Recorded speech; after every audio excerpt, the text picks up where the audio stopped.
are watching Super Soul Sisters with me, Jamila, here on UBC TV. We are still with Honorable Olivia Wonekha, the ambassador to China. And last week, we had her first episode of telling us her background, where she comes from, her early child career journey, from coming from Bulucheke to going to Namagunga and finally to Makerere University. But before we delve in that, I want to remind you about the 20K transformation, Together Educating Girls for a Better Uganda. Please contribute. The numbers are here. We are also going to put on the screen so that you can be able to contribute, so that we transform the girl child's future. We encourage ladies and all the well-wishers to contribute so that we give a face to a girl child. I know that so much has been talked about a girl child, so much drumming has been done, but we will continue doing the same. I want to welcome back Honorable. Honorable, you're most welcome again. Thank you. For the second half of our conversation. Yeah. I know that last week, the episode that aired last week, we had stopped in when you were at Makerere University. You were having, I like the part you said that you were having fun, you were in politics and academics. So you were doing all the things, multitasking, and also enjoying your youthful age. Because most people sometimes get carried away in books and they forget this other social life. Others get carried away so much in social life. Others get carried away with the politics and forget to balance the boat. And they say when you don't balance the boat, you capsize. So it's interesting. You had mentioned that during that time when you joined politics, that's when the late former President Milton Obote had started having influence in the university. So could you please take us through that? Now you're a politician in the guild, one of the guild, you said guild member? Guild Representative Council. Council, and a chairperson, a chairman of Mary Stewart. All students. Yes, so take us through. It was really a very exciting conversation. Well, I think as far as the national politics was concerned, during Dr. Milton Obote's time, they were there. Their presence was there at the campus. But it was not interfering as much as what happened thereafter. The takeover by General, the late Marshal, all those titles. Yes, Dada. Yes, I joined Makerere in 1971, and remember that's when the coup took place. Yes. But everything didn't change immediately. So, but then once the coup took place, by the end of 1 year, 2 years, government was so much into the affairs of students. Actually, I didn't hand over chairmanship of Magistrate Hall until I was in third year. I should have handed over the moment my second year ended. But because students were scared of identifying themselves with leadership and all, then they would be targeted. That was the fear. Actually, that is the time when Right Honorable Rugonda, I think, left. Even the late Tumusime Mutebile, governor, he also left, and others. Olaro Tunu was guild president when I was hall chairman. Wow. Mary Stewart Hall. And during his time, that was the first time I got my passport and traveled to East Germany. Wow. Those days. East Berlin. The small girl from Bulucheke now. From rural Bulucheke. How was Papa feeling like? I tell you now, I was going abroad because interesting. Yes, I was going abroad. That's when I got my first passport and climbed the plane for the first time. Yeah, but at the end of it, I had my general degree. I went into teaching. Teachers, a gap had been left by departing of Asians. Many schools had been run by Asians. There had been many Asian teachers. So there was a gap. I realized there was an opportunity now to go back and study education. When I was at school, my father used to tell us teaching wasn't the best profession, there was no money in it, there's very little appreciation of what you're doing. So my children, no child shall become a teacher. Incidentally, 3 of us became teachers. Wow. Anyway, I went back to Makerere for my postgraduate diploma in education. The degree I finished in 1974. I went back for the diploma in 1977 and finished in 78. So between then, were you working? Yes, I was teaching in Mbaleses. From Makerere, I went straight to Mbaleses, which had been previously run by Asians. They had left, so there was a gap in the teaching positions. But I realized I needed the teaching skills. Not only that, at that time, many of my colleagues were running away to Kenya. And it was known that in Kenya, the science teachers were being paid more than the other teachers. So I wanted to get the diploma and go to Kenya. But by the time I finished the diploma, I had changed my mind. I didn't want to go to Kenya anymore. Instead, I joined the Coffee Marketing Board. I was looking out for possibilities, positions were advertised, and I joined the Coffee Marketing Board as a coffee quality controller trainee, which position I was in for 2 years. But after that, I became a full-time quality controller. That means I can do some cupping, that is coffee tasting. I can grade for you very quickly. I can pick all those rotten beans and others, defective beans and all. I left the board when I was a senior quality controller. I worked at Bugorobi, the main factory at that time, from 1980 to 1986. That's when I was transferred to Mbale as branch manager. Wow. Buying all the coffee from Bugis Cooperative Union and Sebei Elgon Cooperative Union. I would buy all that coffee, load it straight for the market via Mombasa port. In 1991, I was transferred to Mombasa as a senior quality controller. So I would issue the final documents For the coffee to for be the exported. coffee to be exported.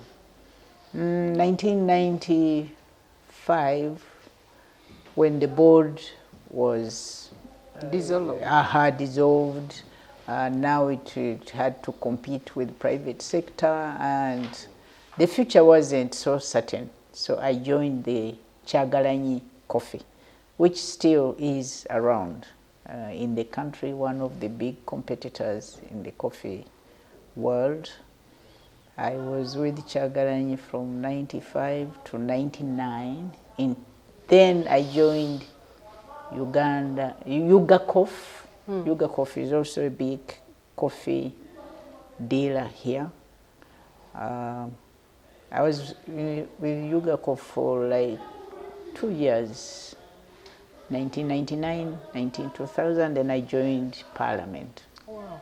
In 2001, I was Mbale, the then Mbale Before district, yes, the sliced Greater Mbale, them. yeah, district woman member of Parliament.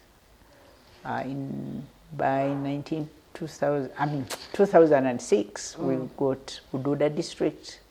So the next term, I was Bududa district woman member of Parliament. Until 2011, the Bududa people didn't give me a third term. I wanted a third term, but you know, how they say it in Bududa there, they say walireho. You've also eaten. You've eaten. Go. It's not only in Bududa. Honorable. I don't know about other places. Honorable, if you go to many constituencies, nowadays, oh my God, it's just something else. 2 times the 30, give also another one. Give also you have another also one. eaten. It has nothing to do with service delivery. The way our people make their judgment, they say, walireho. And if, you know, they say, no, let another person eat. Yeah, unfortunately, Parliament is not just about eating. It is real serious work.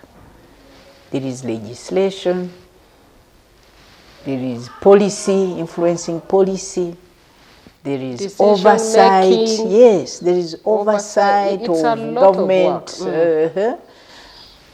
All these things. Legislating, policy, oversight, all these. It's on you.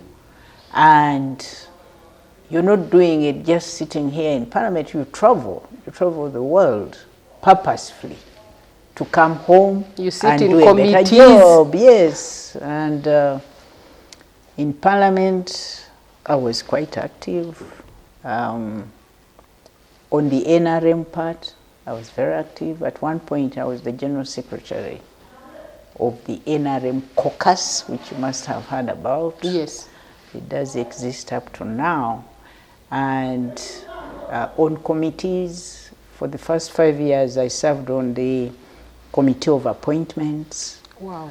At that time, standing committees, one served for the whole term, 5 years. These days, it is split into 2.5 years. Because there are so many MPs. Exactly. So many, about 529. 60 something. Over 500. The other ones are come from the military, those officials. Yeah. But the elected ones, 529 something. Yeah. So then, but for the 10 years, I served on the Agricultural Committee, out of which I served 2 years as chairperson of that committee. And my motivation for sitting on agriculture was because of my constituency. And also your background in coffee, which is agriculture. Coffee, yes, I'm a biologist. Scientist, farmer. So I found agriculture very relevant, and I tried to learn as much as possible. When I was seeking for a third term to Parliament, the Bagisu said, walireho. Walireho. I'll not forget that word, walireho. Interesting. Walireho, yeah. So so I lost that election and then fortunately, the president appointed me as Uganda ambassador to Washington, D.C., where I served from 2013 up to 2017. From Washington, I was transferred to Rwanda, where I served until 2022, when I reported. So where did China. COVID get you? Because that was the time where COVID was... COVID found me in Rwanda. Okay, Africa. Yeah. That was not so bad. If you remember the closure of the border between Rwanda and Uganda, that was my time. Wow, the Katuna border. And I can tell you here, honestly, it wasn't fun being in that space at that hour. Yeah. Wow. And then from 2022 now, you are in... I'm in China. I went to China when the COVID issue was still on. My first 10 days were spent in quarantine, which I hated like nobody's business. When I got out, I nearly screamed, wow! But you know, they're also protecting you. I think so, but it's not fun being in quarantine, you know. Confined in one place. You are confined in one place. You are solitary. Yeah. Nobody to talk with. Those who bring the food, they leave it at the door. Oh God. They knock. I wouldn't want to be in that. I think I would it rush. plays with your I would mental. rush there at least to see the face putting the food. I was never in time. They put the food and I don't know, they flew or what. I never saw. It's not fun. Yeah, but getting out, when I was complaining with my colleagues, they say, oh, Ambassador, you are so lucky. You did only 10 days. Yeah, some of us started in Shanghai. You do 2 weeks in Shanghai. You move to another city. Then eventually you're in Beijing. So, like the whole month you're in solitary. Yeah, but other than the quarantine, the rest is great time. Okay. Yeah. So now, all those places you've been to as an ambassador, I'm still referring you to the little girl who grew up from Bulucheke, and with a father who is very protective with all these armors of brothers guarding you, and the village, you know, those days it was the village raising children. Yeah. When you were moving in these places, what kept you going? Like from Washington, because sometimes people say when you go outside of your country, there are so many changes that happen and you may get homesick, you may get difficulties. What kept you going that someone who is out there can learn in case they get into that position of being given elevation to that level? Yeah, well, first of all, one has to be ready to learn. I was coming from politics, going into diplomacy. And in politics, you're paid for that, how much you are saying, what you are saying, and you know. And it is crazy. Yes. So, when I got to Washington, soon after, I went in 2013. In 2014, we passed the law against LGBT, the Anti-Homosexuality Act. So, I'm being summoned to State Department in the morning, in the afternoon, the evening, the following day. To explain. Because what you're the is going on. representative of your country. Yeah, and initially I nearly messed up, you know, because my immediate past is being a member of parliament. So the first time I'm like, what are you talking about? Because I would be told that Kampala was on fire, it was up in arms, throwing out people who are LGBTQ, all those LGBTQI, all of them. Yeah. They were being thrown out of houses by landlords, and they were being denied education, they were being denied health services. Access to health care. And I just thought, what are you talking about? I've just left Kampala. And in any case, my issues are not to do with homosexuality. My main issues are to do with maternal and child health. Then I realized, fortunately, I had career diplomats with me that I found there that had been in service over 20 years. So they nurtured you. Yes, in. They told me, Ambassador, you know, don't engage like that with them. Tell them you have listened, you've heard. You will report, you will consult. So now they get back. Honorable, what I'm let saying, me use this opportunity. From the, because I used to do a program for members of parliament, and what you see here in parliament is totally different from the constituency. Yes. You see someone here in suits and what, once they reach, they are dancing, they are talking, it is a local language. Now I'm just putting myself in your shoes. From Buluchike, they are telling Wali Reko Yoga, you're also saying, no, you are dancing, you're talking to people, you are with women, children, men. And then here you are confined in the SC with the technocrats.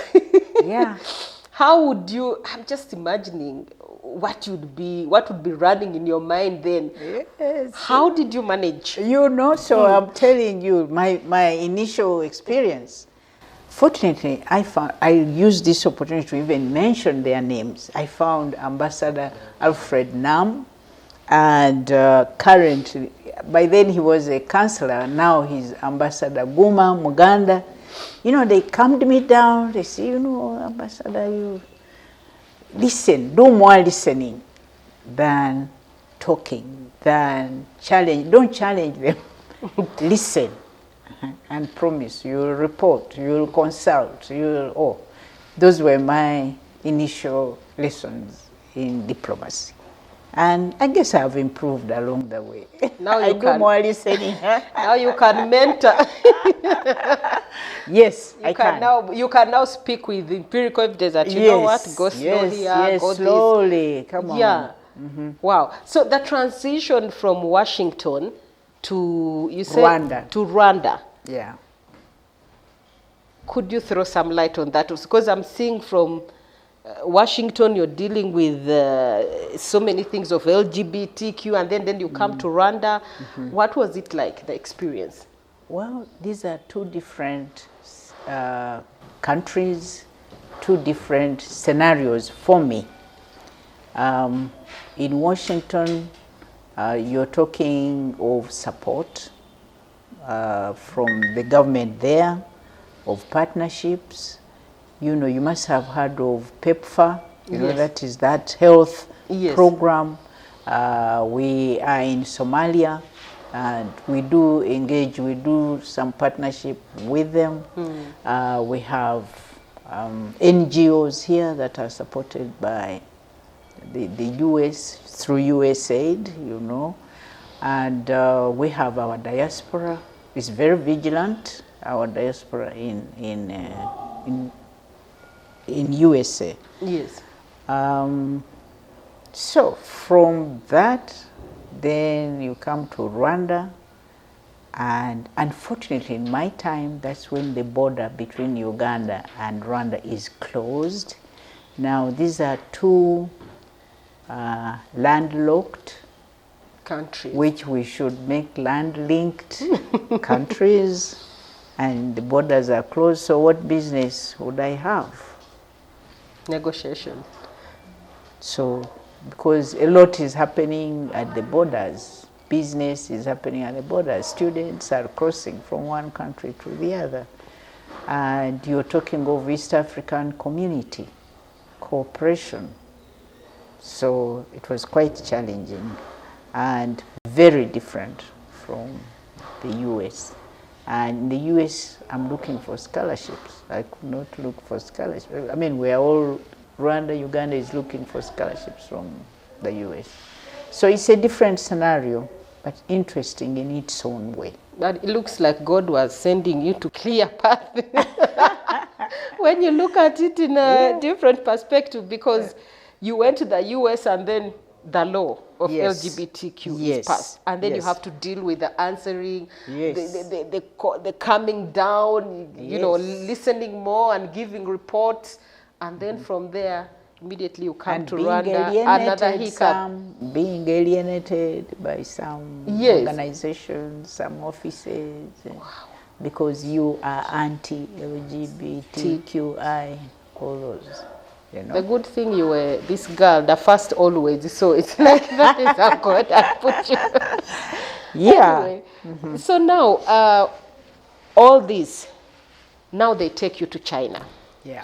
And when you look at the relationship between Uganda and China right now, I believe it's one of those countries that is really working in tandem with Uganda to make sure that so many things are done in collaboration. Because when you look at the roads, you find Chinese and Uganda have some agreements. When you look at hospitals, I've seen so many hospitals that China has put in collaboration, partnership with Uganda, like Naguru, there is the one I think in police, and many others. When it comes to industries, many Chinese industries are here now working with Ugandans. When you look at even companies, I know of so many money lending companies, online businesses that China is working with Uganda.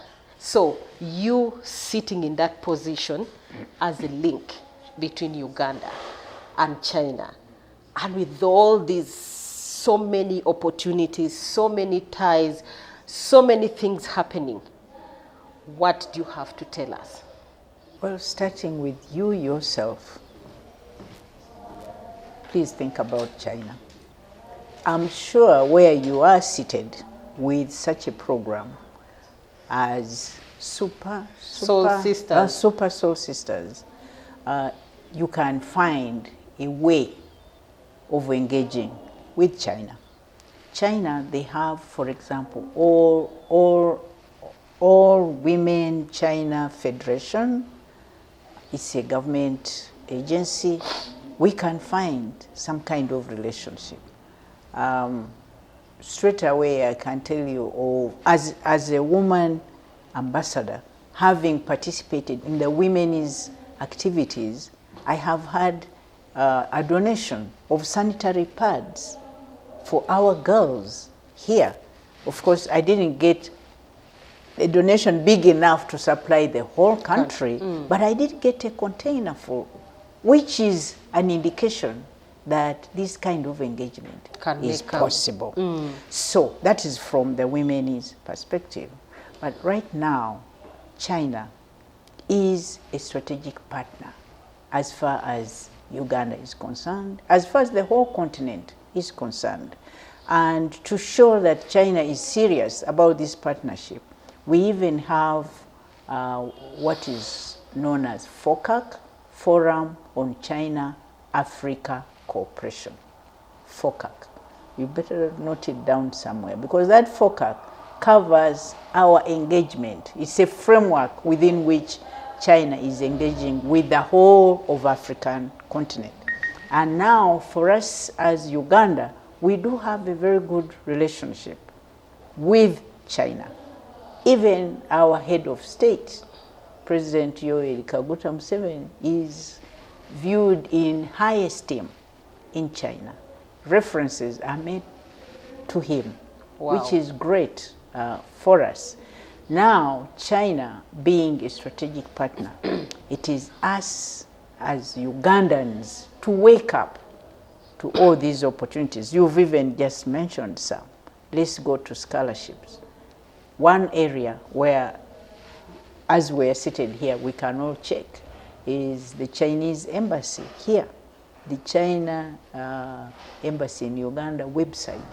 Check. I don't know how exactly it is said, but check it out. You will find some information about scholarships. And then also information about people-to-people exchanges between Chinese people and ourselves. And when it comes to government, there is real serious engagement.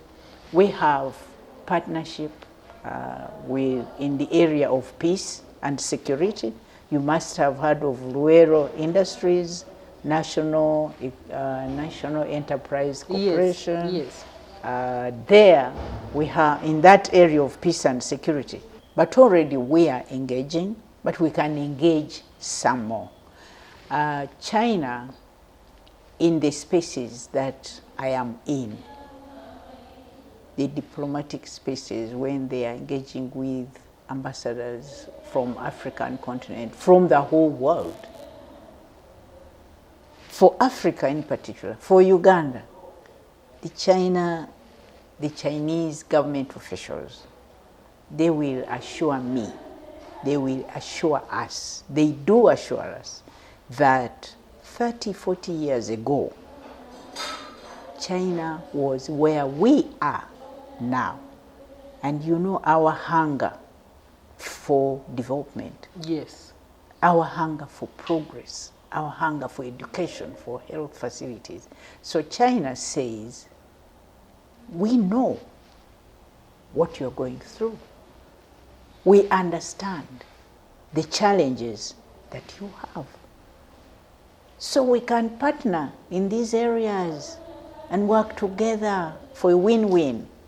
President Xi Jinping talks of win-win situation in a shared future for the good of mankind. What's wrong with all that?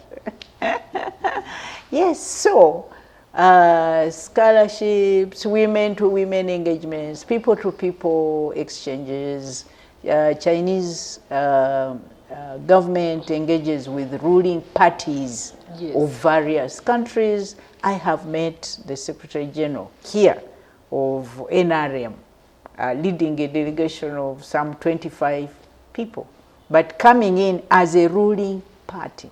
That means it's not just for Uganda, it's the ruling party anywhere and everywhere, you know? So I have attended a function where the First Lady, Mrs. Xi Jinping, of course she has her own names, which you'll excuse me, I will not say that, but the First Lady there was hosting children of 8 to 10 years old, including Ugandan children. The arrangement was between her and the First Lady here. So this is to tell you that there is even no age limit in China engaging with Uganda. So it is up to us. Let's use the spaces that we occupy to find out those opportunities that we can utilize to engage with China, which today is the second biggest economy in the world. It is true. What does that mean? You're talking of digitalization. You're talking of artificial intelligence. You're talking about all these things. Think about China. So please, our dear listeners, wherever you are, you can relate with China. Wow. I'm still here with Honorable Oliver Wonekha, and we'll be going for a break. We shall be right back.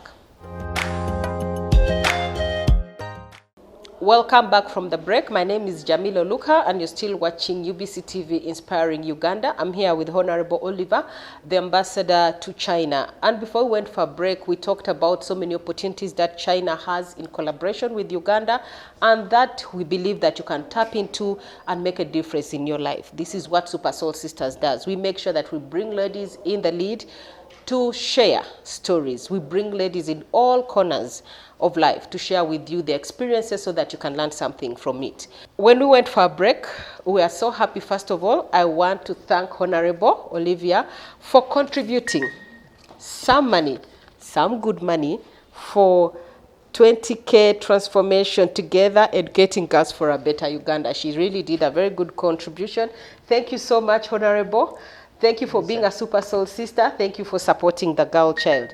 So she has contributed some money, and we are very glad for that. We also encourage you. This is what I always tell people: do it now. Don't wait for tomorrow. When you have opportunity, do it now, because you don't know what will happen tomorrow. So if you can, please contribute now. If the spirit touches you, let me say in a religious way, if the spirit touches you, get into that pocket and contribute. Also, I want to remind you that on Women's Day, we are doing the unveiling of the Super Soul Sisters Most Inspiring Story 2024. So look out for that. Also, in the same context, we shall be having auditions that very month, 27th and 28th of March. We shall be doing fresh auditions for 2025 Most Inspiring Story pageant for the girls. I want to interest Honorable again. She's been telling us so much. You know, whenever they talk about opportunities, some of you do not realize, but when you're on this seat as a host, we get a lot of information. Some of it really touches us. When you talked about the relationship between Uganda and China and seeing what is happening, the Chinese are doing so much with Uganda right now. So if China can reach that far, that means that you have done a lot, Honorable. You have done a lot. And that said, you've said China is all over. What else should we expect from the deliberations between China and Uganda? I'm glad that you have taken note of what's going on, what is visible. Yes. That is going on between China and Uganda. You're talking of the industrial park in Mbale. Yes. That is Sino Mbale Park, industrial park. Yes. It's not textiles. You have all sorts of industries going on there, including textile. We have Sino Hydro in Karuma. That is hydroelectric I think power. I've also seen that. That is big time. We have got the industrial park in Kapeka. Yes, that one Yes, also. that one is by Chinese people. You may not know that we are exporting dry mangoes to China. I saw that too during, I think, the factory. China-Uganda Expo. Yes, we now have tiles, building tiles. Goodwill is the name of the company, and many others. But remember, we are still struggling. We want to industrialize, so we still need more of those industries. Now, let me use this opportunity to mention the fact that those industries have a component in their engagement with us Ugandans known as corporate social responsibility. So you have an industrial park in your area, and you are just busy complaining. Oh, these Chinese, all they have come is just to enjoy our environment and use our facilities. No, what they are making contributes to our development. But they also have that corporate social responsibility. You, especially the leaders in the areas where these industries are situated, should engage with the leadership of those industries. The leaders there, they do know about corporate social responsibility. That means engaging somehow with the communities within which the industries are operating. For example, an industry in an area can support the development of a clinic, of a health center. It can develop a school. It can improve on the water availability. I know that women in most places suffer from fetching water. They have to go miles. They go miles fetching water for everybody, and especially the head of the family, whom we all know. Yeah. Yes, so these industries can, outside of the industry, do provide those facilities. And I know in Karuma, I had the opportunity of visiting Karuma hydro power station before I traveled. Yes. And I was taken to a school, a hospital that was nearing opening with modern facilities. You know, thinking about China, for the cheap things in Chikubo. No. China is all encompassing, right from government to government, peace and security. China is there. We want to industrialize our agriculture. We want to add value to coffee, to avocado, Actually, I've seen so many ripe bananas, the bogoyas, and then be able to export. We want to add value to the minerals that we extract. And I hope that we are all aware that we have gold in this country. There is gold mining going on in Busia by a Chinese company called Wagagai something limited. It's Chinese from Liaoning province in China. And they are aspiring, I don't know where the process is now, to do mining in Klembe mines, to resurrect the Klembe mines. Yes, the one which was burnt last time. This country is rich. We have these minerals. Even in the Albertine, Albertine, yes. We have oil and gas. And guess who is there? You have Sinok, which is a Chinese company in partnership with Total Energies and Uganda government. So besides these, we have the people-to-people exchanges. And that is as wide as can be. It can be NGOs, it can be artists, it can be, but don't leave it to Oliver Wonekha to do the searching for these opportunities. Let's all engage. I think you are more digital than myself. You people listening, I am BBC. You know that. Born You're before not Generation computers. Z. Not Generation Z. Not Generation Z. So you Generation Z, the challenge is check out China.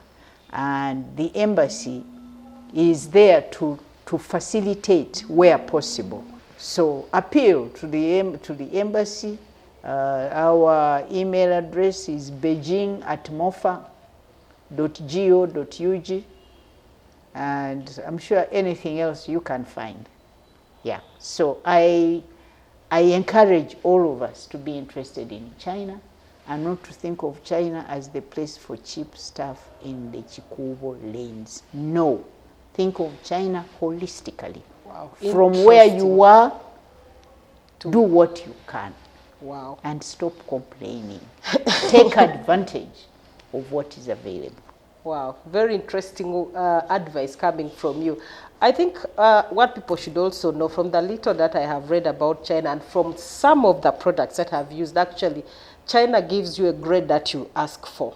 Because when you go to Chikubo, you can find some of the clothes that you can clearly see made from China, but the fabric is of good texture. Yeah. Then you can also find that one which is cheap, which is of a certain quality, and it goes with the money that you have. I think people should also be informed that China does a lot of export in other countries, because you can go to UK and you get a cloth made from China and you will not believe it. So maybe more education needs also to be done, so that people know that China is not about cheap stuff and fake stuff, but there is actually quality put in there. So, Honorable, as we wind up this program, I'm going to ask you, if you were to go back to your young self after university, what advice would you give yourself that people can take from here? I think I've been ambitious all my life.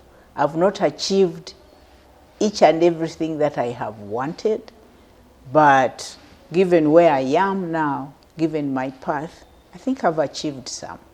Not only for myself, but even for the communities, for the society that I live in. And for the girl child, don't be sorry for yourself. It's not only here in Uganda, it's almost the world over.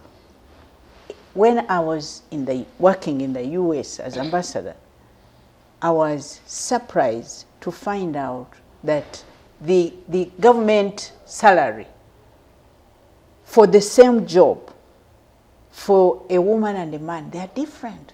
Where a job pays $100, the man will get $100, the woman gets $72. This I'm not fabricating. You can check it out even right now. So, for a woman, instead of being sorry for yourself, get out there, get going. For the boy child, you are the one, you are party to the production of this girl child. She's your daughter, she's your mother, she's your sister. What kind of sister would you like? What kind of grandmother would you want in your life? What kind of wife? So better pay attention.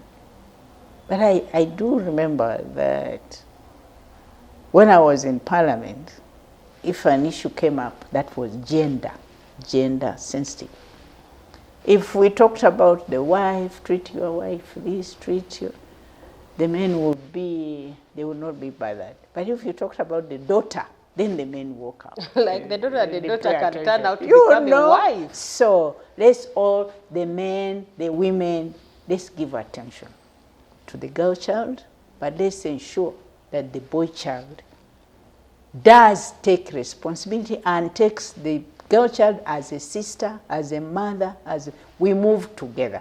Together we win. The girl child is outshining the boy child. What is your target here? So let's get the boy child to move with the girl child. It is and true. I hope that my journey does inspire more girl children out there. In my world, I've always competed with the men. I compete with the women, I compete with the men. Sometimes I find it easier working with the men than working with fellow women. Sometimes the women were our own worst enemies. So can we wake up to the call and work together, at least for our country? Wow. There is a part that I missed in this conversation because, you know, most people have thought that women who are career driven like you do not have time for a family. So, do you have a family? Your children, your grandchildren? Yes. I do have 3 beautiful daughters who are now women out there with their own families. I brought them up as a single parent. As a mother, they are all graduates. The first 2 are in the digital world, the software engineers, and I don't know what. The third one is a lawyer. The first 2 studied in the USA, Valdosta State University, and the third one was in Mandela University in South Africa. And none of them had a scholarship. I worked hard, so it is doable. So I have 3 girls with 3 granddaughters, beautiful ones too. So what do you do with your granddaughters? What do you do? Because you know what, Honorable, as here we see you as this career, but when I see you have a soft side, so what do you do with the grandchildren? With grandchildren, we play hide and seek. The other day, they were challenging me at swimming.